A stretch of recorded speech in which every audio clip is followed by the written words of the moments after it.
தற்போதைய அண்மை செய்தி.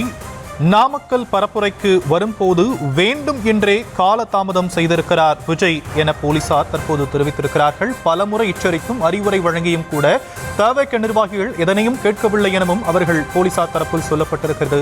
அது குறித்தான அண்மை செய்தியை நாம் பார்த்து வருகிறோம். விரிவான விவரங்களை செய்தியாளர் தங்கமணி வழங்க நாம் கேட்கலாம். தங்கமணி, காவல்துறை தரப்புல என்னென்ன விஷயங்களை குறிப்பிட்டிருக்கிறாங்க? விரிவான விவரங்கள் என்ன?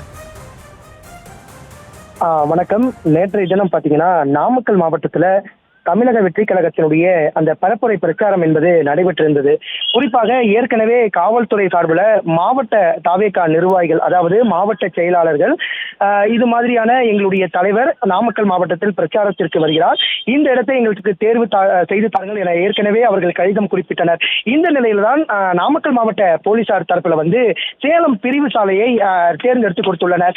ஆனால் 8:30 மணி அளவிற்கு தவிக தலைவர் விஜய் விடத்தில் பிரச்சாரம் செய்வதற்கான அந்த குறிப்பு என்பதுதான் வழங்கப்பட்டது. ஆனால் விஜய் மதியம் 2 மணி அளவில் தான் நாமக்கல் நகருக்குள் அங்கு பிரச்சாரத்தை மேற்கொண்டுள்ளார். சுமார் 5 மணி நேரத்திற்கு மேலாக தாமதமாக வந்த விஜயை பார்ப்பதற்காகவே அங்கு காலை முதலே இருந்து அதிக அளவிலான கூட்டம், அதாவது அந்த டிவைடர், அது மட்டுமின்றி பெரிய பெரிய மாடிகள் மீது ஏறி நின்று அவர்கள் விஜயை பார்ப்பதற்காக ஏறி நின்றுள்ளனர். குறிப்பாக போலீசாருடைய தரப்புல கூறப்பட்டது, இவ்விடத்தில் அதிகமான கூட்ட நெரிசல் ஏற்படுகிறது, அதை தவிர இங்கு போக்குவரத்து பாதிப்பு ஏற்படும், இதனால் உங்களுக்கு 8:30 மணி அளவிற்கு நாங்கள் தருகிறோம், 8:30 மணி அளவில் இந்த பிரச்சாரத்தை நீங்கள் மேற்கொள்ள வேண்டும் என்றுதான் அவர்கள் குறிப்பிட்டனர்.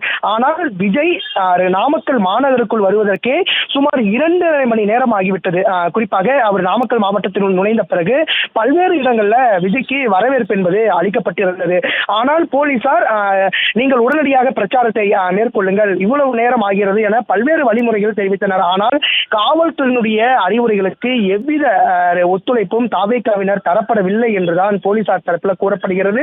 இதனை தொடர்ந்து கூட நாமக்கல் மாவட்டத்தில் இருக்கின்ற 7 தவிக நிர்வாகிகள் மீது வழக்கு பதிவு என்பது செய்யப்பட்டிருக்கின்றது.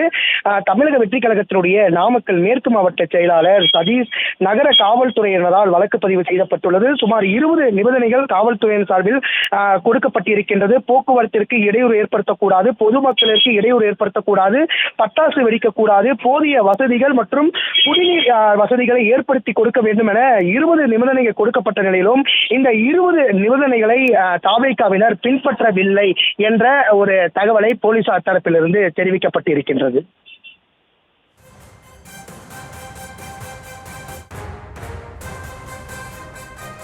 தற்போதைய விரிவான விவரங்களுக்கு நன்றி தங்கமணி.